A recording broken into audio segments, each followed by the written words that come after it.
Welcome back. The world is remembering movie star Val Kilmer, who passed away yesterday, aged just 65. Yeah, for more, we're joined by entertainment editor Peter Ford. Pete, he has left an incredible legacy.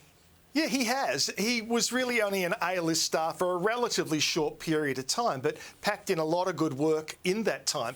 I suspect he probably, back in the day, was just too good looking for his own good. I think he was too outspoken for his own good. They expected young actors to not be questioning things, and Val was a very deep thinker.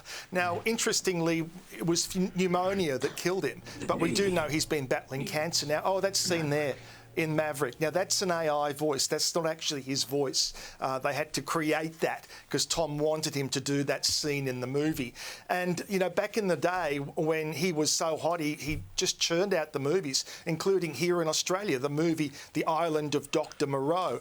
Now, work did kind of dry up and he had to create his own work, and he went about doing that. He wrote a play, financed it, produced it himself. It was the story of Mark Twain, and Mark Twain, of course, brilliant American writer, and he took it on stage right around America for a couple of years, and he would have still been going doing it.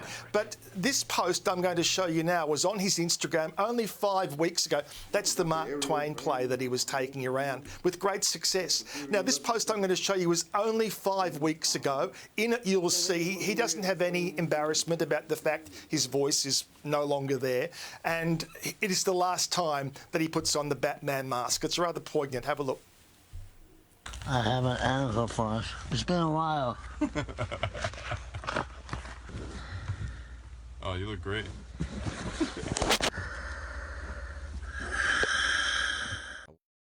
So he had great resilience and fortitude. Sadly, with his cancer journey in the early days, he was a Christian Scientist, and they don't believe in traditional medicines per se.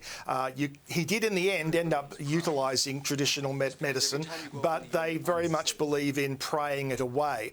But that was his faith, and he stood very true to it. Now, when the work did dry up, as I say, he created his own work. When his voice box was gone, he started doing art and selling it via his website to keep the money coming in. Now, in this talk show appearance from about 11 years ago, you will see that he was quite open about the fact that the projects weren't there for him, so he was going to stick with this Mark Twain play. Have a look at this.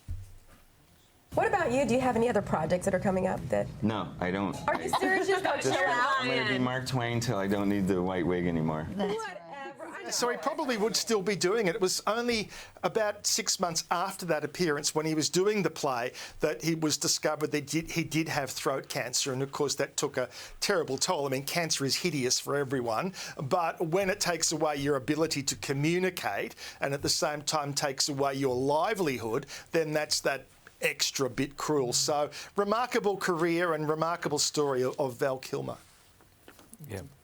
Well, let's change gears now, Pete, and Duchess Meghan's As Ever launch has been a huge success. Credit where it's due.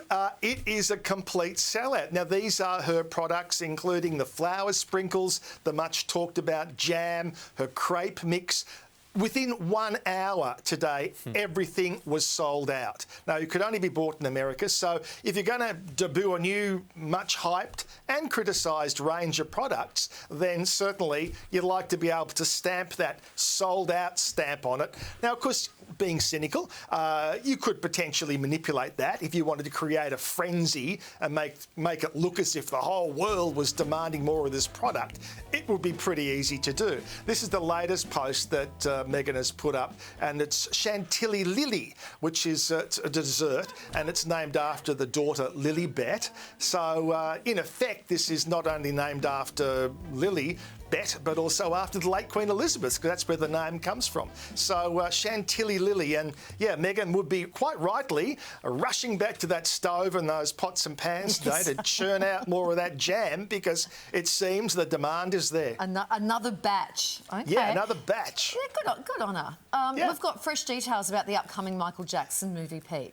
Yes, so coming up next year, we had thought it might be the end of this year, and interestingly, 2 parts, doing it a bit like Wicked. However, this will not be separated by a year. Both of them will come out next year. I don't know what the point is where you end part 1 and start part 2, but it's already got a lot of good hype surrounding it and will be out next year. Good on you. Thanks, Pete. We're back to you again very soon. Thank you.